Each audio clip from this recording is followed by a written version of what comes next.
সুনামগঞ্জের হাওর ঘেঁষা ছোট্ট গ্রাম হিজলপুর। আর ১০টা সাধারণ গ্রামের মতোই এর সকালগুলো শুরু হতো প্রতিদিনের ব্যস্ততায়। তবে এই গ্রামের বাতাসে কেমন যেন একটা চাপা দীর্ঘ শ্বাস লেপ্টে থাকত সবসময়, যেন প্রতিটি বাড়ির উঠোনে কোনো না কোনো অসমাপ্ত গল্প ধুলোয় চাপা পড়ে আছে। গ্রামের একেবারে শেষ মাথায় হাওরের জল ছুঁই ছুঁই জায়গায় দাঁড়িয়েছিল জং-ধরা টিন আর বাঁশের বেড়ার এক জরাজীর্ণ কুঁড়েঘর। এখানেই রতনের একাকী বাস। মানুষটার জীবনযাত্রা ছিল বড্ড সাদামাটা। ভোরের আলো ভালো করে ফোটার আগেই সে বিছানা ছাড়ত। মাটির ভাঙা চুলায় এক মগ লাল চা বানিয়েই সোজা হাওরে চলে যেত মাছ ধরতে, নয়তো অন্যের নৌকায় দিনমজুরি খাটতে। গায়ে তার শতচ্ছিন্ন একটা ফতুয়া, আর ঘরটার অবস্থাও ছিল তথৈবচ।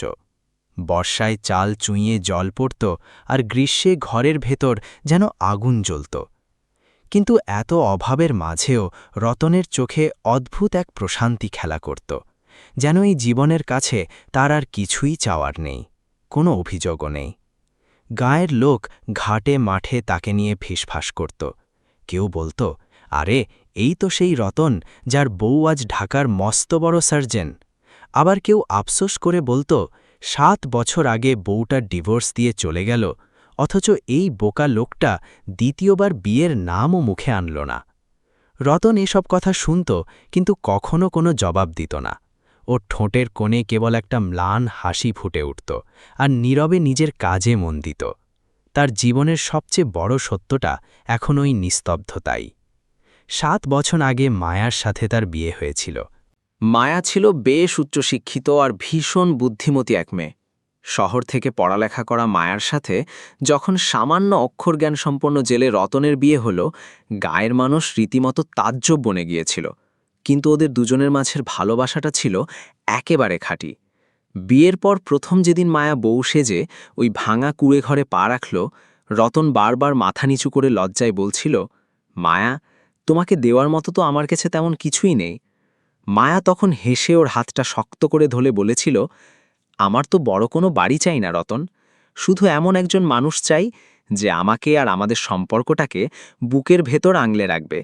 সে সময় ওদের জীবনটা অভাবের হলেও আনন্দ ছিল কানায় কানায় পূর্ণ। সন্ধ্যায় দুজনে নদীর পাড়ে বসে চা খেত, দূরে হাওরের বুকে সূর্যাস্ত দেখতে দেখতে নিজেদের স্বপ্নের জাল বুনত। মায়ের একটা বড় স্বপ্ন ছিল, সে ডাক্তার হবে, মস্ত বড় সার্জন হবে। রতন ওর কথাগুলো শুনে গর্বে বুক ফুলাত। সে নিজের ছোটখাটো সব শখ আহ্লাদ বিসর্জন দিয়ে মায়ার ডাক্তারি পড়ার খরচ জোগাতে শুরু করল। অনেক রাত গেছে, রতন না খেয়ে ঘুমিয়েছে, কিন্তু মায়ার পড়ার জন্য দামি মেডিকেল বইগুলো ঠিকই কিনে এনেছে। গায়ের লোক রতনকে নিয়ে হাসাহাসি করত, বলতো, বউকে এত পড়াচ্ছিস, একদিন দেখবি এই বউই তোকে ছেড়ে পালাবে। রতন তখনও হাসত, বুক ঠুকে বলতো, ওর স্বপ্নগুলো যদি সত্যি হয়, তবে আমার এই ছাইপাশ জীবনটাও সার্থক হয়ে যাবে। এভাবেই দিন গড়িয়েছে। মায়াও দিনরাত এক করে পড়াশোনা চালিয়ে গেছে। অবশেষে সেই কাঙ্ক্ষিত দিনটা এলো, যেদিন মায়া এমবিবিএস এবং পরবর্তীতে সার্জারিতে সর্বোচ্চ ডিগ্রি অর্জন করল। মায়ার সাফল্যে পুরো হিজলপুরে আনন্দের বন্যা বয়ে গেল। রতনের দুচোখ বেয়ে সেদিন গড়িয়ে পড়েছিল গর্বের জল। ওর মনে হচ্ছিল জীবনের সব পাওয়া যেন আজ পূর্ণতা পেল। কিন্তু সেই পাহাড়সম সাফল্যের হাত ধরেই ওদের দুজনের মাঝে একটা অদৃশ্য দেওয়াল উঠতে শুরু করল। মায়ার পৃথিবীটা খুব দ্রুত বদলে যাচ্ছিল। শহরের বড় হাসপাতাল, নামি দামি ডাক্তারদের সার্কেল, নতুন সব দায়িত্ব আর সম্পূর্ণ ভিন্ন এক জীবনযাত্রা। শহরের সেই চাকচিক্য আর ব্যস্ততার ভিড়ে হিজলপুরের ওই ভাঙা কুঁড়েঘর আর সাদামাটা রতনকে মায়ার কাছে বড্ড বেমানান, বড্ড সেকেলে মনে হতে লাগল। অন্যদিকে রতন তখনও নিজের সেই আটপৌড়ে জীবনেই পড়েছিল। ফোন করলেই সে শুধু ভয়ার্ত গলায় জিজ্ঞেস করত, মায়া, তুমি ঠিক আছো তো? সময় মতো খাওয়া হয়েছে? শহরের ব্যস্ত মায়া অনেক সময় বিরক্ত হয়ে তড়িঘড়ি করে কথা শেষ করে ফোন কেটে দিত। এই ছোট ছোট অবহেলাগুলোই ধীরে ধীরে তাদের মাঝের নীরবতাকে আরও গাঢ় করে তুলল। ভুল বোঝাবুঝিগুলো একসময় এমন এক ভয়াবহ রূপ নিল যে দুজনের সম্পর্কের সুতোটা একেবারেই ছিঁড়ে গেল। মায়ার মনে হতো রতন তার এই নতুন আধুনিক পৃথিবীটার কিছুই বোঝে না, আর রতনের মনে হতো মায়া হয়তো তার নাগালের অনেক বাইরে চলে গেছে। এই দূরত্বটা শেষমেশ ডিভোর্সে গিয়ে ঠেকল। যেদিন খবরটা গ্রামে পৌঁছল, সবাই স্তম্ভিত হয়ে গেল। যে সম্পর্কটাকে সবাই খাঁটি ভালোবাসার উদাহরণ মনে করত, তা নিমিষেই ধুলোয় মিশে গেল। ছাড়াছাড়ির পর মায়া পুরোপুরি নিজের ক্যারিয়ারে ডুবে গেল। কয়েক বছরের মধ্যেই মায়া দেশের অন্যতম সেরা নিউরোসার্জন হিসাবে নাম কামিয়ে নিল। আর রতন, সে সেই ভাঙা কুঁড়েঘরেই একা পড়ে রইল। এত বড় একটা আঘাতের পরও রতনের মুখ থেকে মায়ার বিরুদ্ধে কেউ কোনোদিন একটা খারাপ শব্দও শোনেনি। গ্রামের মানুষ যখন গায়ে পড়ে জিজ্ঞেস করত, তোর কি ওর উপর রাগ হয় না রে? রতন শুধু দীর্ঘশ্বাস ফেলে বলতো, সম্পর্ক যদি সত্যিই মন থেকে তৈরি হয়, তবে সেখানে কোনো অভিযোগ থাকে না, শুধু মন ভরে দোয়া আসে। এভাবেই ৭-৭টা বছর কেটে গেল। সময় ওদের দুজনের জীবনকে সম্পূর্ণ দুই মেরুতে নিয়ে দাঁড় করালো। কিন্তু বুকের খুব গভীরে লুকিয়ে থাকা স্মৃতিগুলো কি এত সহজে মোছা যায়? হঠাৎ একদিন হিজলপুর গ্রামে একটা খবর দাবানলের মতো ছড়িয়ে পড়ল। বিখ্যাত সার্জন ডাক্তার মায়া দীর্ঘ ৭ বছর পর গ্রামে ফিরছে, আর সে সোজা রতনের সেই কুঁড়ে ঘরেই আসছে। খবরটা শুনে পুরো গ্রাম যেন থমকে গেল। কারোর মাথায় ঢুকছিল না ৭ বছর পর হঠাৎ কি এমন ঘটল যে এত বড় একজন ডাক্তার তার সেই ফেলে যাওয়া হতদরিদ্র স্বামীর জরাজীর্ণ কুঁড়েঘরের দিকে ছুটে আসছে। ৭ বছর পর হিজলপুরের খানাখন্দে ভরা মিঠো পথে যখন একটা চকচকে কালো এসইউভি ধুলো উড়িয়ে গ্রামে ঢুকল, তখন কৌতূহলী মানুষজন সব বাড়ি থেকে বেরিয়ে এলো। সবার চোখে মুখে তীব্র বিস্ময়, কারণ গাড়ির পেছনের সিটে বসা নারীটি আজ আর সেই সাধারণ মায়া নেই, সে এখন নামকরা ডাক্তার। এই তো সেই মায়া যে একসময় রতনের সাথে ওই কুঁড়েঘরের মাটির চুলায় ভাত রাঁধত। গাড়িটা যত গ্রামের ভেতর দিকে এগোচ্ছিল, মায়ার বুকের ভেতরের ধুকপুকানি ততই যেন হাতুড়ি পেটা করছিল। ৭ বছর আগে যে গ্রামটাকে সে পেছনে ফেলে গিয়েছিল, আজ সেখানকার সোদা মাটির গন্ধ ওর ভেতরের সমস্ত অবরুদ্ধ আবেগকে যেন নাড়িয়ে দিচ্ছিল। গাড়ির কাছ দিয়ে বাইরে তাকাতেই প্রতিটি মোড়ে মোড়ে যেন মায়ার নিজের ফেলে আসা অতীতকে দেখতে পাচ্ছিল। ওই তো সেই বিশাল হিজল গাছ, যার নিচে বসে রতন তাকে পরীক্ষার জন্য সাহস জোগাত। ওই তো সেই শান বাঁধানো পুকুর ঘাট, যেখানে পা ডুবিয়ে দুজনে ভবিষ্যতের স্বপ্ন সাজাত।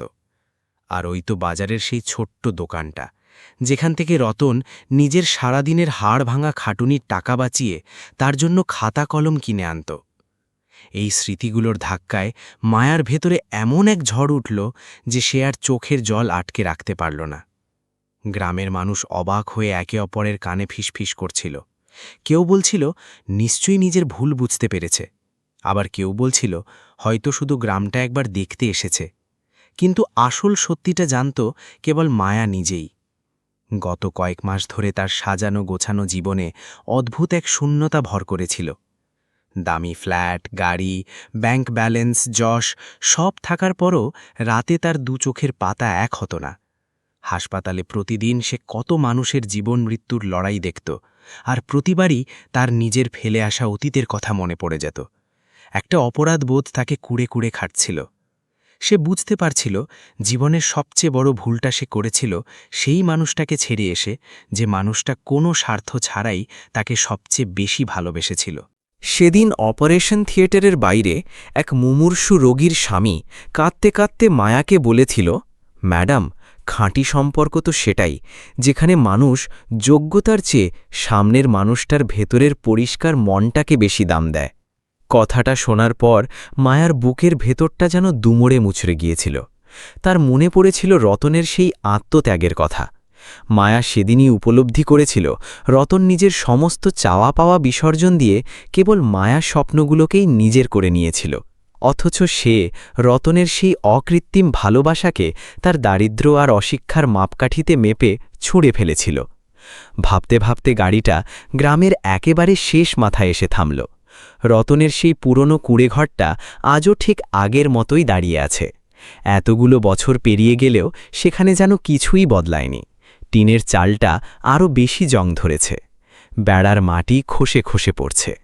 তবে অবাক করার মতো ব্যাপার হল, দরজার ঠিক বাইরে সেই তুলসী গাছটা আজও সতেজ হয়ে দাঁড়িয়ে আছে, যেটা মায়া বিয়ের পর নিজের হাতে পুঁতেছিল। গাড়ি থামতেই পুরো গ্রামের মানুষের চোখ ওই কুঁড়ে ঘরের দিকে আটকে গেল। মায়া কয়েক মুহূর্ত গাড়ির সিটেই জমে রইল। তার হাত পা কাঁপছিল থরথর করে, বুকের ভেতর একটা তীব্র ভয়। রতন তাকে দেখে কি বলবে? কাঁপা কাঁপা হাতে গাড়ির দরজা খুলে নিচে নামল মায়া। 7 বছর পর ওই চেনা মাটিতে পা রাখতেই তার চোখের বাঁধ একেবারে ভেঙে গেল। চোখ তুলে তাকালো সে, দেখল উঠোনের এক কোণে বসে রতন একটা ছেঁড়া জাল বুনছে। মানুষটার চুল আগের চেয়ে অনেক বেশি পেকে গেছে, রোদে পোড়া চামড়ায় ক্লান্তির ছাপ স্পষ্ট। কিন্তু ওর চোখের সেই মায়াবী সারল্যটা আজও একটুও বদলায়নি। গ্রামের মানুষ দূরে দাঁড়িয়ে দম বন্ধ করে এই দৃশ্য দেখছিল। হঠাৎ মাথা তুলে সামনে মায়াকে দেখতেই রতনের হাত দুটো জালের ওপর থমকে গেল। কয়েক মুহূর্ত সব যেন স্থির হয়ে গেল। দুজনের চোখ শুধু একে অপরকে খুঁজছিল। ওই নিশ্চুপ চাহনির মাঝেই যেন 7 বছরের সমস্ত জমাট বাঁধা দূরত্ব আর অভিমান গলে গলে পড়ছিল। মায়ার দুগাল বেয়ে অঝরে জল নামছে, কিন্তু রতনের চেহারায় অবাক করার মতো কোনো রাগ বা ক্ষোভের চিহ্ন নেই। সে ধীর পায়ে উঠে দাঁড়াল, তারপর খুব শান্ত আর স্বাভাবিক গলায় শুধু বলল, তুমি অনেক দূর থেকে এসেছ, রোদে দাঁড়িও না, ভেতরে এসো। কথাটা শুনে ভিড় করে থাকা গ্রামের লোকগুলো আরও বেশি তাজ্জব বনে গেল। যে বউ 7 বছর আগে তাকে অকারণে ছেড়ে চলে গেছে, আজও সেই বউয়ের জন্য মানুষটার বুকে এতটুকু অসম্মান নেই। মায়া পা টেনে টেনে কুঁড়ে ঘরের ভেতর ঢুকল, আর ভেতরে পা রাখতেই তার নিঃশ্বাস যেন বন্ধ হয়ে আসার উপক্রম হল। ঘরের এক কোণে আজও রাখা আছে সেই পুরনো কাঠের টেবিলটা, যেখানে সে বসে রাত জেগে মেডিকেলের পড়া পড়ত। বাঁশের তাকে পলিথিন দিয়ে সযত্নে মুড়িয়ে রাখা আছে তার ফেলে যাওয়া পুরনো সব বই। এমনকি তার খুব শখের সেই মাটির মগটা, যেটার হাতল ভেঙে গিয়েছিল, সেটাও টেবিলের একপাশে ঠিক আগের জায়গাতেই রাখা আছে। এসব দেখে মায়ার ভেতরটা হু হু করে কেঁদে উঠল। সে আর নিজেকে সামলাতে পারল না। ভাঙার কাপা গলায় চিৎকার করে উঠল মায়া, রতন, তুমি তুমি এসব আজও এইভাবে আগলে রেখেছ? রতন তখন ম্লান হেসে বলল, কিছু সম্পর্ক তো আসলে ভাঙে না মায়া, সময় শুধু তাদের চুপ করিয়ে দেয়। কথাটা শোনামাত্র মায়া হাউমাউ করে কেঁদে উঠল। এই প্রথম সে জীবনের সবচেয়ে বড় সত্যিটা উপলব্ধি করল। যে মানুষটাকে সে অযোগ্য ভেবে পেছনে ফেলে গিয়েছিল, সেই মানুষটা আজও বুকের ভেতর তার ফিরে আসার প্রদীপ জেলে বসে আছে। মায়া যখন ওই ছোট্ট কুঁড়ে ঘরের মেঝেতে বসে কাঁদছিল, তখন তার মনে হচ্ছিল সে শুধু একটা মাটির ঘরে নয়, বরং তার ফেলে আসা পুরো জীবনের বুকের ভেতর ফিরে এসেছে। ঘরের ভেতরের স্যাঁতস্যাঁতে গন্ধ, কোণের সেই নড়বড়ে চৌকি, কাঠের টেবিল আর তাকে সাজিয়ে রাখা বইগুলো, সব কিছু যেন একটা জীবন্ত স্মৃতির মতো তার দিকে তাকিয়ে আছে। মায়া বারবার শাড়ির আঁচলে চোখ মুছছিল, কিন্তু জলের ধারা কিছুতেই থামছিল না। কারণ সে আজ খুব স্পষ্টভাবে বুঝতে পারছিল, 7 বছর আগে সে যাকে শুধুই একজন গরিব মানুষ ভেবে ছুঁড়ে ফেলে গিয়েছিল, সেই মানুষটাই আসলে তার স্মৃতিগুলোকে সযত্নে বুকে আঙলে রেখেছিল। রতন একদম নিশ্চুপ হয়ে তার সামনে বসেছিল। কোনো অভিযোগ নেই, কোনো খোঁটা দেবার চেষ্টা নেই, এমন কোনো প্রশ্নও সে করল না যা মায়াকে আরও অপরাধী করে তুলবে। তার সেই শান্ত চাহনিতে ছিল বছরের পর বছর ধরে জমে থাকা নীরব কষ্ট, আর তার চেয়েও বেশি ছিল সেই আগের মতোই নিঃস্বার্থ ভালোবাসা। মায়া ফোপাতে ফোপাতে জিজ্ঞেস করল, রতন, তুমি আমাকে ভুলে যাওনি কেন? এতগুলো বছর কেন আমার ফেলে যাওয়া জিনিসগুলো আঁকড়ে পড়ে আছো? রতন তখন মুখটা একটু নিচু করে খুব ধীর আর গভীর গলায় বলল, কারণ যে সম্পর্কটা সত্যি আত্মার সাথে জড়িয়ে যায় মায়া, সেই সম্পর্ক মানুষটাকে হয়তো দূরে যেতে দেয়, কিন্তু মন থেকে তার জায়গাটা কোনোদিন মুছতে পারে না। আমি তো জানতাম না তুমি কোনোদিন ফিরবে কিনা, তবে আমার এটুকু বিশ্বাস ছিল যে মেয়েটা নিজের স্বপ্ন পূরণ করার নেশায় আমার কাছ থেকে দূরে চলে গেছে, তার বুকের ভেতর কোথাও না কোথাও সেই পুরনো মায়া আজও বেঁচে আছে, যে মায়া একসময় এই ভাঙ্গা কুঁড়েঘরের মাটিকেই নিজের পৃথিবী ভাবত। কথাগুলো মায়ার বুকে তীরের মতো বিঁধল। তার স্পষ্ট মনে পড়ে গেল কিভাবে রতন দিনরাত হাড়ভাঙা খাটুনি খেটে তার জন্য বই কিনে আনত, কিভাবে রতন নিজে ছেঁড়া চটি পরে তাকে শহরের কোচিং সেন্টারে রিকশায় করে দিয়ে আসত, কিভাবে রতন তার স্বপ্নগুলোকে নিজের জীবনের একমাত্র লক্ষ্য বানিয়ে নিয়েছিল। আর সে কিনা এই পাহাড়সম বিশ্বাস আর ভালোবাসাকে শুধুমাত্র সমাজের মিথ্যে অহংকার আর ভুল বোঝাবুঝির ধুলোই মিশিয়ে দিয়েছিল। বাইরে দাঁড়িয়ে থাকা গ্রামের লোকগুলো তখনও পিনপতন নীরবতায় এই দৃশ্য দেখছিল। তারা হয়তো বুঝতে পারছিল সত্যিকারের ভালোবাসা কখনো হারিয়ে যায় না, তা শুধু সঠিক সময়ের অপেক্ষায় থাকে। উঠোনের বাইরে দাঁড়িয়ে থাকা মানুষগুলোর কারোর চোখে ঘোর বিস্ময়, কারোর চোখে জল, আবার কারোর চোখে অদ্ভুত এক শ্রদ্ধাবোধ। কারণ এই গল্পে কোনো শোরগোল ছিল না, এই সম্পর্কটা কোনো ঝগড়া বা চিৎকারের মধ্যে দিয়ে শেষ হয়নি। স্রেফ একটা দীর্ঘ নীরবতার চাদরে ঢাকা পড়ে তিলে তিলে মরে গিয়েছিল। আর আজ সেই বুক ভাঙা নীরবতার মাঝেই মায়া প্রথমবারের মতো নিজের আসল অপরাধটা চাক্ষুষ করতে পারছিল। গলার স্বর নামিয়ে সে অস্ফুট স্বরে বলল, আমি মস্ত বড় ডাক্তার হয়ে গেলাম রতন। প্রতিদিন মানুষের জীবন মরণের কত জটিল সিদ্ধান্ত নেই, অথচ নিজের বুকের ভেতরের সিদ্ধান্তটাই কোনোদিন বুঝতে পারলাম না। আমি ভাবতাম আমার এই আকাশ ছোঁয়া সাফল্য তুমি কোনোদিন হজম করতে পারবে না, কিন্তু সত্যিটা হলো তোমার ভালোবাসার আকাশটা যে কত বিশাল সেটা মাপার ক্ষমতা আমারই ছিল না। রতন কোনো তাড়াহুড়ো করল না, খুব শান্ত স্বরে ম্লান একটা হাসি ঠোঁটে ঝুলিয়ে বলল, মানুষ যখন গরিব থাকে মায়া, তখন সবাই তার পকেটটা মাপে, আর যখন বড় চেয়ারে বসে তখন মাপে তার নাম ডাক। কিন্তু যে মানুষটা ভেতর থেকে কাউকে চেনে সেই তো আসল আপন, আর আমি তো কোনোদিন তোমাকে আমার নিজের থেকে আলাদা কিছু ভাবতেই পারিনি। কথাগুলো শুনে মায়ার ভেতরটা যেন দুমড়ে মুচড়ে গেল। সে কুড়ে ঘরের কাঁচা মাটির মেঝেতে হাত বোলাতে লাগল, যেন ওই মাটির কাছেই নিজের সমস্ত অপরাধের ক্ষমা চাইছে। তারপর তার চোখ পড়ল রতনের কড়া পড়া কালচে হয়ে যাওয়া হাত দুটোর দিকে। এই প্রথম মায়ার উপলব্ধি হল, এই মানুষটা শুধু তার স্বামী ছিল না, এই মানুষটা ছিল সেই মজবুত ভিত যার ওপর দাঁড়িয়ে সে আজকের এই চূড়ায় পৌঁছেছে। ভিটটা না থাকলে তার এই আকাশ ছোঁয়া সাফল্যের কোনো অস্তিত্বই থাকত না। সেদিন পড়ন্ত বিকেলে রতন একদম আগের মতোই মাটির চুলায় লাল চা বানাল, ঠিক যেমনটা বিয়ের প্রথম দিকের দিনগুলোতে তারা দুজনে একসাথে বসে খেত। মায়া কাঁপা কাঁপা হাতে চায়ের মগটা নিল। আজ চায়ের ভাপের চেয়েও অনেক বেশি উত্তাপ সে অনুভব করছিল রতনের ওই আপন করে নেওয়ার মধ্যে, যে উত্তাপটা বছরের পর বছর ধরে তার যান্ত্রিক জীবন থেকে একেবারে উধাও হয়ে গিয়েছিল। সে খুব ধীর গলায় বলল, আমি ফিরে এসেছি রতন, এবার আর পালানোর জন্য নয়, বরং তোমাকে বোঝার জন্য। তোমার এই বুকের ভেতর যদি আমার জন্য এখনও কোনো রাগ জমা না থাকে, তবে আমাকে আরেকবার সুযোগ দাও। আমি এবার আর কোনো অহংকারী সার্জেন হয়ে নয়, শুধুই একজন মানুষ হয়ে বাঁচতে চাই। রতন কিছুক্ষণ চুপ করে মায়ার চোখের দিকে তাকিয়ে রইল, তারপর একটা দীর্ঘশ্বাস ছেড়ে বলল, অভিমান তো সেই দিনই মরে গিয়েছিল মায়া, যেদিন তুমি এই ঘর ছেড়ে চলে গিয়েছিলে। বুকের ভেতর শুধু একটা বোকা অপেক্ষার অভ্যাস বেঁচেছিল, আর সেই অভ্যাসটাই আজ পর্যন্ত এই ভাঙা ঘরের বাতাসে নিঃশ্বাস নিচ্ছিল। কথাগুলো শুনে মায়া লজ্জায় আর অনুশোচনায় মাথা নিচু করে ফেলল। জীবনের সবচেয়ে কঠিন সত্যটা আজ তার সামনে আয়নার মতো পরিষ্কার। সম্পর্ক ভাঙার চেয়েও হাজার গুণ বেশি যন্ত্রণার হল সেই ভাঙা সম্পর্কের আসল মূল্যটা বড্ড দেরিতে বুঝতে পারা। সেই রাতে ওই ভাঙা কুড়েঘরে বহু বছর পর এক অদ্ভুত প্রশান্তি নেমে এলো, যেন পুরনো দগদগে কোনো ক্ষতের ওপর কেউ খুব পরম মমতায় মলম লাগিয়ে দিয়েছে। বাইরে হাওড়ের আকাশে তখন তারার মেলা, আর ঘরের ভেতর রতন ও মায়ার মাঝের সেই যোজন যোজন দুলপ্তটা কোনো কথা ছাড়াই শুধু অনুভবের ছোঁয়ায় গলতে শুরু করেছে। সম্পর্ক জোড়া লাগার এক ধীর কিন্তু ভীষণ খাঁটি একটা অধ্যায়। পরের দিন সকালে হিজলপুর গ্রামের বাতাসটা যেন একটু অন্যরকম লাগছিল। বছরের পর বছর ধরে পড়ে থাকা রতনের একাকী কুড়েঘরটায় আজ আবার প্রাণের স্পন্দন। পূব আকাশে সূর্য উঠছে, ভোরের কাঁচা রোদ এসে পড়ছে ঘরের জংধরা চাল আর ভাঙা ব্যানার গায়ে। মায়া সারা রাত চোখের পাতা এক করতে পারেনি। ঘরের প্রতিটি কোণ তাকে তার ফেলে আসা স্বার্থপর সিদ্ধান্তগুলোর কথা মনে করিয়ে দিচ্ছিল। সে বারবার বিছানা ছেড়ে উঠছিল আর হাত বুলিয়ে দেখছিল বাঁশের সেই তাকটা, যেখানে রতন তার পুরনো বই আর নোটখাতাগুলো সযত্নে সাজিয়ে রেখেছে। ভোরের আলো ফুটতেই মায়া দেখল রতন উঠোনে বসে মাটির চুলায় আগুন ধরাচ্ছে।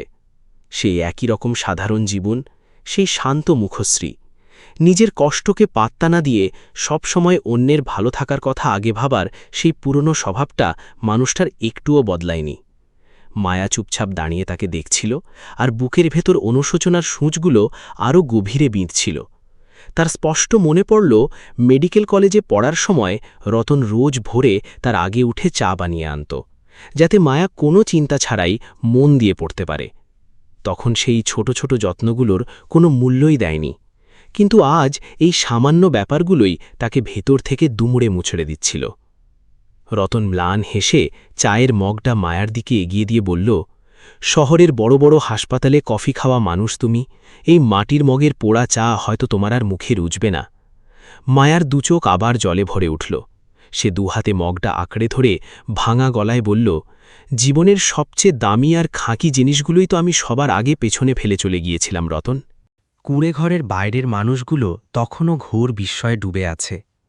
এত বড় একজন ডাক্তার কিনা 7 বছর পর ফিরে এসে তার ফেলে যাওয়া গরিব স্বামীর ভাঙা ঘরে রাত কাটিয়েছে। কিন্তু গ্রামের মানুষের এই কানাঘুষা এখন আর মায়াকে স্পর্শ করছিল না।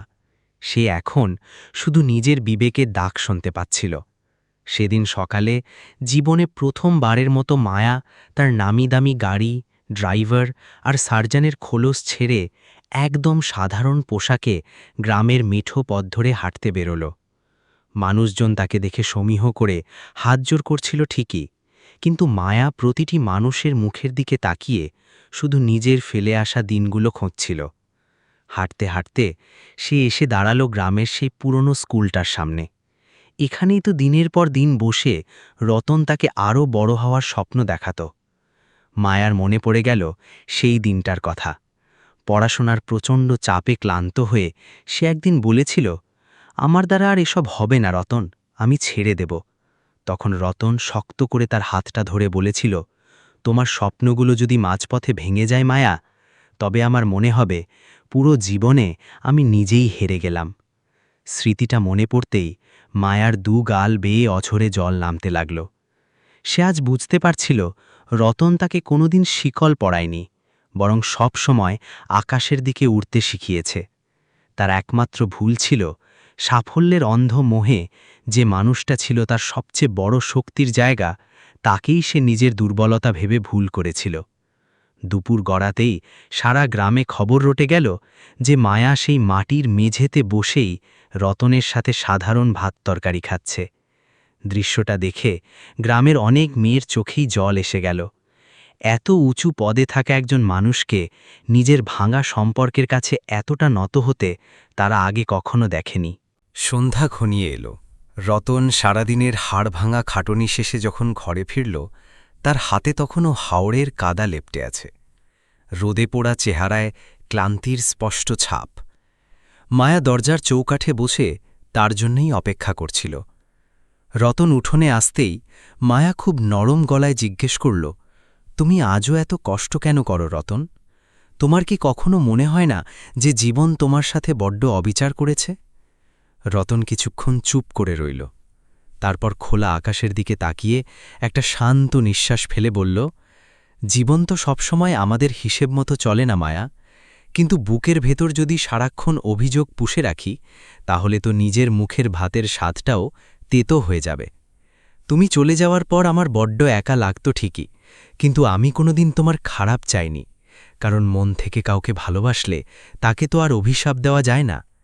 কথাগুলো শুনে মায়ার মাথা লজ্জায় আর অপরাধবোধে একদম নুয়ে পড়ল। তার মনে হল এতগুলো বছর ধরে সে মানুষের শরীরের জটিল সব শিরা উপশিরা চিনেছে ঠিকই, কিন্তু মানুষের মনের ভাষা, সম্পর্কের আসল ব্যাকরণটা সে কোনোদিনই শিখতে পারেনি। সেদিন রাতে দুজনে কুঁড়েঘরের বাইরে উঠোনে বসেছিল।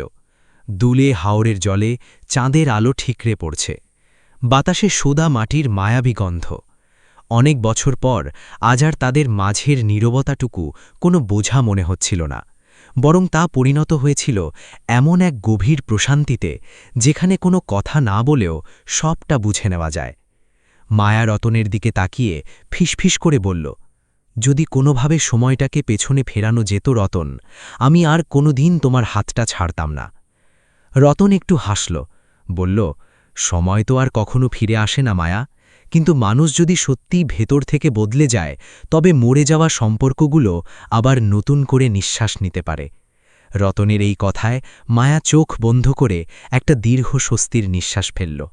তার মনে হচ্ছিল ঈশ্বর হয়তো তাকে দ্বিতীয় একটা সুযোগ দিচ্ছেন, আর এই সুযোগে সে কোনো কাঠখোট্টার সার্জেন হয়ে নয়, বরং এমন একজন নারী হয়ে বাঁচতে চায় যে শেষমেশ ভালোবাসার আসল মূল্যটা বুঝতে পেরেছে।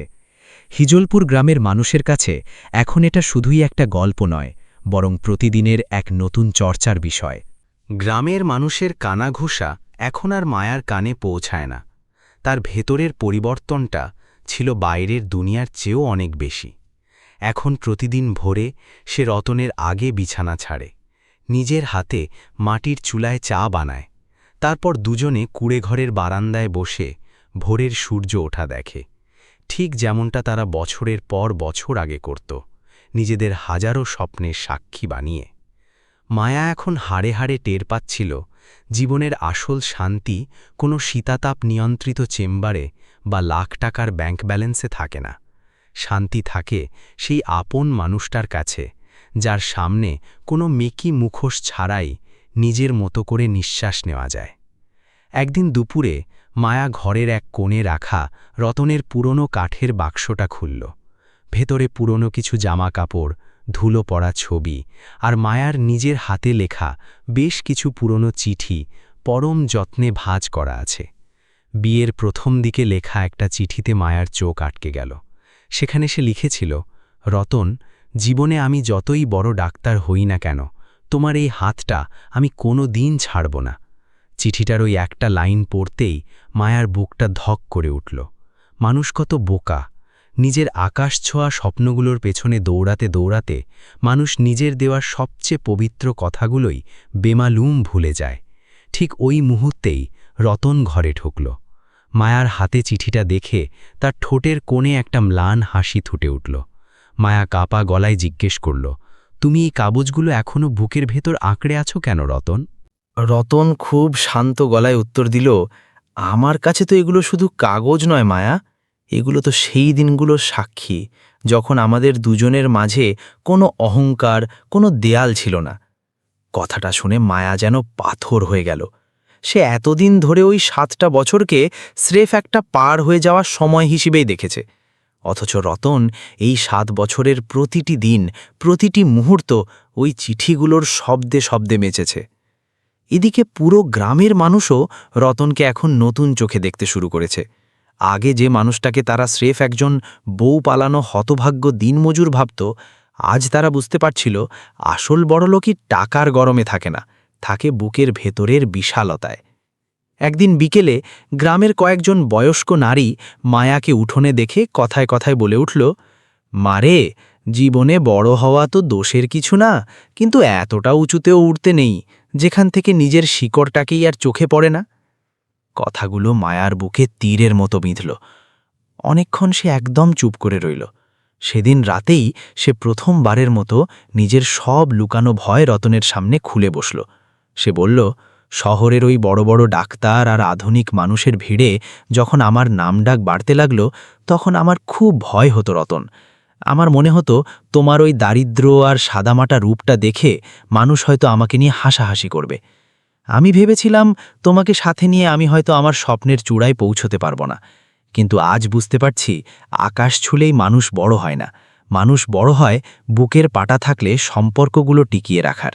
রতন খুব মন দিয়ে মায়ার কথাগুলো শুনছিল। একটু থেমে সে দীর্ঘশ্বাস ফেলে বলল, আমি তোমার ভেতরের ওই ছটপটানিটা বুঝতাম মায়া, তাই তো কোনোদিন তোমাকে আটকাতে যায়নি, কিন্তু বুকের ভেতর একটা কষ্ট সবসময় পাথর হয়ে বসে থাকত। তুমি আমাকে তোমার জীবনের সবচেয়ে বড় বোঝা, সবচেয়ে বড় দুর্বলতা ভেবে নিলে, অথচ আমি তো সবসময় তোমার সবচেয়ে মজবুত ঢাল হতে চেয়েছিলাম।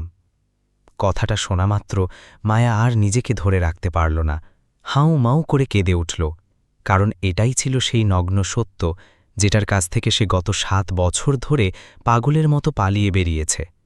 সে আজ মর্মে মর্মে উপলব্ধি করল, ডিভোর্স তো কেবল একটা আইনি কাগজের নাম, আসল ডিভোর্স তো সেদিনই হয়ে যায় যেদিন মানুষ তার সবচেয়ে আপন মানুষটার উপর থেকে বিশ্বাস হারিয়ে ফেলে।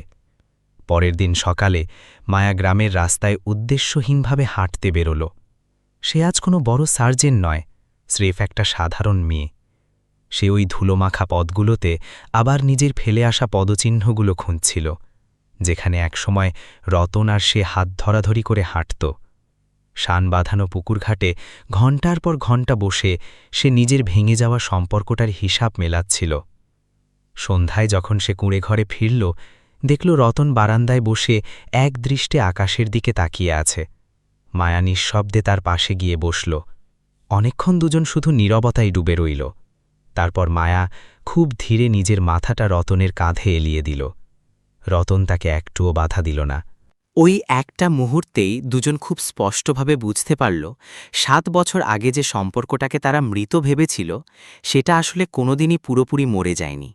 কেবল দুজনের আকাশ সমান জেদ, ভুল বোঝাবুঝি আর দূরত্বের নিচে চাপা পড়ে তার নিঃশ্বাসটা আটকে ছিল। আজ সেই সম্পর্কের হৃৎপিণ্ডটা আবার ধুকপুক করে উঠেছে। এভাবেই দিন গড়াতে লাগল। হিজলপুর গ্রামের ওই জরাজীর্ণ কুঁড়েঘরটায় যেন আবার নতুন করে বসন্ত ফিরে এসেছে। এখন সকালগুলো শুধু মাটির চুলার ধোঁয়ায় শুরু হয় না, শুরু হয় রতন আর মায়ার মুখের সেই হারিয়ে যাওয়া স্নিগ্ধ হাসিতে। মায়ার চেহারা থেকে সেই নামিদামি সার্জেনের অহংকারী কাঠিন্য একেবারে উধাও। তার চোখে মুখে এখন একটা অদ্ভুত মায়া, যে মায়াটা সে বহু বছর আগে এই গ্রামের মাটিতেই হারিয়ে ফেলেছিল। সে এখন রোজ রতনের সাথে ধানক্ষেতের আল ধরে হাঁটে, গ্রামের মানুষের সাথে গল্প করে। তার এখন মনে হয় ঘণ্টার পর ঘণ্টা অপারেশন থিয়েটারে দাঁড়িয়েও সে এতটা ক্লান্ত হয়নি যতটা ক্লান্ত সে হয়েছিল রতনের কাছ থেকে দূরে থেকে। একদিন পড়ন্ত বিকেলে দুজনে উঠোনে বসে আছে। মায়া খুব সংকোচের সাথে জিজ্ঞেস করল, রতন, তুমি এই ৭ বছরে অন্য কাউকে নিয়ে নতুন করে সংসার করার কথা একবারও ভাবনি?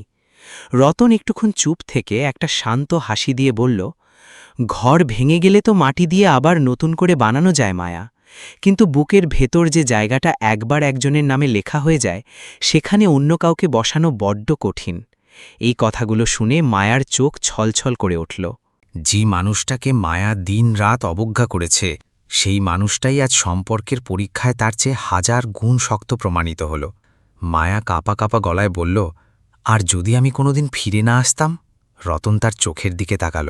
সেখানে যেমন বহু বছরের প্রতীক্ষা ছিল, তেমনি ছিল একটা চাপা ভয়, এই ফেরাটা আবার মায়ার সাময়িক কোনো আবেগ নয়তো।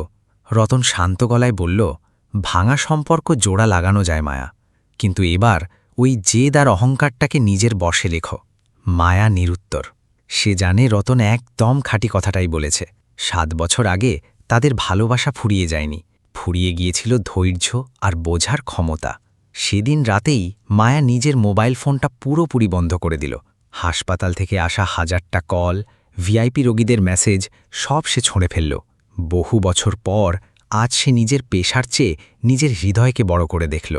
পরদিন রতনকে নিয়ে সে গ্রামের সেই পুরনো শিব মন্দিরে গেল, যেখানে বিয়ের পর তারা প্রথমবার একসঙ্গে এসেছিল। সেখানে পা রাখতেই পুরনো স্মৃতিগুলো জীবন্ত হয়ে উঠল। রতন ফিসফিস করে বলল, মনে পড়ে, এখানেই কথা দিয়েছিলে পরিস্থিতি যেমনই হোক আমরা একে অপরের হাত ছাড়ব না। মায়া ডুকরে কেঁদে উঠল, হাত তো আমি ছেড়েছিলাম রতন, তুমি তো না। রতন পরম মমতায় মায়ার চোখের জল মুছে দিয়ে বলল, ভুল বুঝতে পারলে সম্পর্ক কখনো শাস্তি দেয় না মায়া, শুধু ঠিক হওয়ার জন্য একটু সময় চায়। এখন গ্রামের মানুষ যখন তাদের দুজনকে একসাথে দেখে, কারোর মনে কোনো সন্দেহ থাকে না। তারা বুঝতে পারে জীবনের সবচেয়ে দামি শিক্ষাগুলো মানুষ বড্ড দেরিতে শেখে। কিন্তু বুকের ভেতরের ভালোবাসাটা যদি সত্যিই খাঁটি হয়, তবে ১০০০টা বসন্ত পেরিয়ে গেলেও সেই সম্পর্ক পুরোপুরি শেষ হয়ে যায় না। মায়া এখন পুরোপুরি এই গ্রামের মাটির সাথে মিশে গেছে। হাসপাতালের সেই বিশাল শীতাতপ নিয়ন্ত্রিত চেম্বারের চেয়ে কুঁড়েঘরের এই ছোট্ট চৌকাঠেই তার এখন বেশি শান্তি, যেখানে সন্ধে হলে রতন ঘামে ভেজা শরীরে তার জন্য ফিরে আসে। একদিন কুঁড়েঘরের ভাঙা মাটির দেওয়াল হাতড়াতে হাতড়াতে মায়া বলল, রতন, আমি চাইলে তো তোমাকে এখনই ঢাকায় নিয়ে যেতে পারি, মস্ত বড় একটা ফ্ল্যাট, গাড়ি, একটা আরামের জীবন দিতে পারি। রতন ম্লান হেসে মাথা নাড়ল, আমার ওই বড় বাড়ি চাই না মায়া, আমার শুধু সেই মানুষটাকে চাই যে এই ছোট্ট কুঁড়ে ঘরে বসে আমার সাথে বড় বড় স্বপ্ন দেখত। মায়ার বুকের ভেতরটা হু হু করে উঠল। সে বুঝতে পারল ভালোবাসার মানে কাউকে নিজের মতো করে বদলে নেওয়া নয়, বরং তার আসল রূপটাকে নিখাতভাবে আপন করে নেওয়া। সেদিন সন্ধ্যায় ঝমঝম করে বৃষ্টি নামল। দুজনে ঘরের ভেতর বসে বৃষ্টির ছাঁট দেখছে। বাতাসে সোঁদা মাটির ঘ্রাণ। আজ আর তাদের মাঝে কোনো দূরত্ব নেই। মায়া শক্ত করে রতনের হাতটা ধরে বলল, জীবন যদি সত্যিই আমাদের দ্বিতীয় সুযোগ দিয়ে থাকে, তবে এবার আর কোনো স্বপ্নকেই আমাদের সম্পর্কের মাঝে আসতে দেব না। রতন তার দিকে তাকিয়ে শুধু বলল, এবার আমরা দুজনে দুজনের পথটা বুঝে একসাথে হাঁটব, তবেই তো সম্পর্কটা টিকবে। সেই মুহূর্তে তাদের চোখে যে তীব্র আলো ছিল, তা পৃথিবীর যে কোনো কোর্ট বা হাসপাতালের সার্টিফিকেটের চেয়ে বড় ছিল। কারণ এটা ছিল দুটো ভাঙা হৃদয়ের সেই চরম সত্য উপলব্ধি, যেখানে তারা বুঝেছে সত্যিকারের সম্পর্ক শুধু বেঁচে থাকায় নয়, বরং একে অপরের কাছে নত হয়ে সেটাকে টিকিয়ে রাখার মাঝেই সার্থকতা পায়। হিজলপুর গ্রামের বাতাস এখন আর আগের মতো ভারী নেই। বহু বছর পর একটা মৃতপ্রায় সম্পর্ককে চোখের সামনে এভাবে জোড়া লাগতে দেখে গায়ের মানুষের চোখ জড়িয়ে যাচ্ছিল। রতন আর মায়ার এই ফিরে আসাটা এখন গ্রামের প্রতিটি ঘরে ঘরে একটা জলজ্যান্ত শিক্ষায় পরিণত হয়েছে। তবে ওদের দুজনের কাছে এটা নিছক কোনো গল্প ছিল না। এটা ছিল সেই সব চাপা পড়া অনুভূতির পুনর্জন্ম, যা একসময় জেদ আর ভুল বোঝাবুঝির নিচে পিষ্ট হয়েছিল। এখন প্রতিদিন সকালে মায়া নিজের হাতে মাটির চুলায় রুটি সেঁকে, রতনের গা ঘেঁষে বসে চা খায়। তারপর দুজনে মিলে গ্রামের মেঠো পথ ধরে হাঁটতে বের হয়। তাদের একসাথে হাঁটতে দেখলে গ্রামের মানুষের মনেও এক অদ্ভুত প্রশান্তি নেমে আসে। কারণ এই সম্পর্কটায় কোনো মেকি লুক দেখানো ব্যাপার নেই। আছে ভেঙে চুরমার হয়ে যাওয়ার পর নতুন করে গড়ে ওঠার এক তীব্র সত্য। একদিন হাওরের ধারের পথ ধরে হাঁটতে হাঁটতে মায়া হঠাৎ থমকে দাঁড়াল। সামনেই দাঁড়িয়ে আছে সেই পুরনো বিশাল হিজল গাছটা, যার নিচে বসে রতন দিনের পর দিন তাকে পড়াশোনায় সাহায্য করত। মায়া একদৃষ্টে গাছটার দিকে তাকিয়ে রইল, তারপর খুব ধীর গলায় বলল, জীবনে তো হাজারো মানুষের বিচারের রায় দিয়েছি রতন, কিন্তু সবচেয়ে বড় অন্যায় রায়টা আমি নিজের সম্পর্কের বেলাতেই দিয়েছিলাম। আমার মনে হতো জীবনে বড় কিছু হতে গেলে বুঝি পুরনো সবকিছুকে পেছনে ফেলে যেতে হয়, কিন্তু আজ হাড়ে হাড়ে টের পাচ্ছি মানুষ যত উপরের দিকে ওঠে, আপন মানুষদের থেকে তত দূরে সরে গেলে ভেতরটা একেবারে ফাঁকা হয়ে যায়। মায়ার কথাগুলো শুনে রতন একটা শান্ত নিঃশ্বাস ফেলল। তারপর খুব স্নিগ্ধ গলায় বলল, নিজের স্বপ্নগুলো পূরণ করতে চাওয়া তো কোনো অপরাধ নয় মায়া। মানুষ তখনই অপরাধী হয় যখন সে ওই চূড়ায় পৌঁছে সেই মানুষগুলোকে ভুলে যায় যারা তাকে প্রথম স্বপ্ন দেখার সাহসটা জুগিয়েছিল। কথাগুলো শুনে মায়ার দুচোখ জলে ভরে গেল। সে আজ খুব গভীরভাবে অনুভব করল, 7 বছর আগে রতন তাকে হারিয়েছিল ঠিকই, কিন্তু তার প্রতি এক বিন্দু সম্মানও কোনোদিন হারায়নি। সেদিন পড়ন্ত বিকেলে দুজনে কুড়েঘরের বারান্দায় বসেছিল। হাওরের বুক ছিঁড়ে ধীর লয়ে বাতাস বইছিল, আর দূরের দিগন্তে ডুবন্ত সূর্যটা বিস্তীর্ণ ধানক্ষেতের ওপর একটা সোনালি চাদর বিছিয়ে দিচ্ছিল। মায়া রতনের দিকে তাকিয়ে খুব সন্তর্পণে জিজ্ঞেস করল, তোমার কি মনে হয় রতন, এতগুলো বছর পর আমরা কি সত্যিই আবার আগের মতো হতে পারব? রতন ম্লান হেসে বলল, আগের মতো নয় মায়া, আমরা এবার আগের চেয়েও অনেক বেশি ভালো থাকব। কারণ আগেরবার আমরা শুধু ভালোবাসতে জানতাম, আর এবার আমরা জানি একটা সম্পর্ক ঠিক কি কারণে ভাঙে, আর তাকে কিভাবে শেষ রক্তবিন্দু দিয়ে বাঁচাতে হয়। কথাগুলো শোনামাত্র মায়ার চোখ থেকে টপটপ করে জল ঝরে পড়ল। জীবনের এই পর্যায়ে এসে সে প্রথমবারের মতো বুঝল, সত্যিকারের ভালোবাসা মানে শুধু পাশাপাশি থাকা নয়। সত্যিকারের ভালোবাসা হলো সেটাই যা সব চুরমার হয়ে যাওয়ার পরও বুকের ভেতর এক ফোঁটা ঘৃণাকেও জন্ম নিতে দেয় না। পরদিন হিজলপুর গ্রামের স্কুল মাঠে ছোটখাটো একটা অনুষ্ঠানের আয়োজন করা হলো। গ্রামের মানুষ তাদের গর্বের কন্যা, দেশের নাম করা ডাক্তার মায়াকে সম্মান জানাতে জড়ো হয়েছে। কিন্তু এবার স্টেজে উঠে মায়া যখন মাইক হাতে নিল, তার বলা কথাগুলো শুনে পুরো গ্রামের মানুষ স্তব্ধ হয়ে গেল।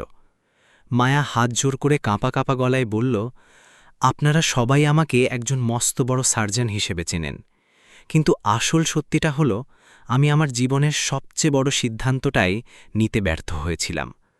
আমি এমন একজন মানুষকে অবহেলায় পেছনে ফেলে গিয়েছিলাম যে আমার প্রতিটি হারকে নিজের হার বলে মেনে নিত, আর আমার প্রতিটি স্বপ্নকে নিজের বুকের ভেতর বুনে রাখত। আজ যদি রতনের মতো একটা পাহাড় সমান মানুষ আমার জীবনে না থাকত, তবে আমি হয়তো কোনোদিন এই জায়গায় পৌঁছতেই পারতাম না। কিন্তু আমার সবচেয়ে বড় দুর্ভাগ্য হল জীবনের সবচেয়ে বড় সাফল্যটা পাওয়ার পরেই আমি সেই মানুষটাকে সবচেয়ে বেশি একা করে দিয়েছিলাম। পুরো স্কুল মাঠে তখন পিনপতন নীরবতা। গ্রামের অনেক বয়স্ক মানুষের চোখই তখন ছলছল করছে। মায়া শাড়ির আঁচলে চোখ মুছে আবার বলতে শুরু করল, আজ আমি আপনাদের সামনে শুধু একটা কথাই বলতে চাই। সম্পর্ক কখনো টাকা পয়সা, অভাব বা দারিদ্র্যের কারণে ভাঙে না। সম্পর্ক তখনই ভাঙে যখন মানুষ সামনের মানুষটার পরিষ্কার মনটার চেয়ে তার বাইরের সামাজিক অবস্থানটাকে বড় করে দেখতে শুরু করে।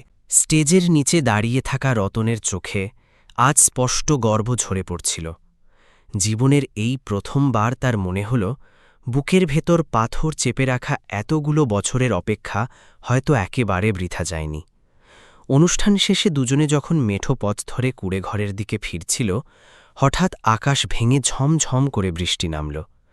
মায়া কোনো ছাতা খুঁজল না, বরং একটা অবুঝ শিশুর মতো প্রাণ ভরে বৃষ্টিতে ভিজতে লাগল। রতন একদৃষ্টে তাকে দেখছিল, কারণ ঠিক ৭ বছর পর আজ সে মায়ার মুখে সেই ফেলে আসা দিনগুলোর অকৃত্রিম নিখাত হাসিটা দেখতে পাচ্ছিল। কুঁড়েঘরের কাছাকাছি এসে মায়া হঠাৎ রতনের হাত দুটো শক্ত করে চেপে ধরল। বৃষ্টির জলের মাঝেই তার চোখ দুটো চকচক করছিল। সে বলল, রতন, তুমি যদি চাও, আমি এই সম্পর্কটাকে আবার নতুন করে একটা নাম দিতে চাই। আমি এবার তোমার সাথে শুধু কয়েকটা দিন নয়, আমার জীবনের বাকি পুরোটা সময় কাটাতে চাই। কথাটা শুনে রতন কয়েক মুহূর্ত একদম চুপ করে রইল। তার চোখ দুটো জলে ভরে উঠলেও চেহারায় ছিল এক অদ্ভুত প্রশান্তি।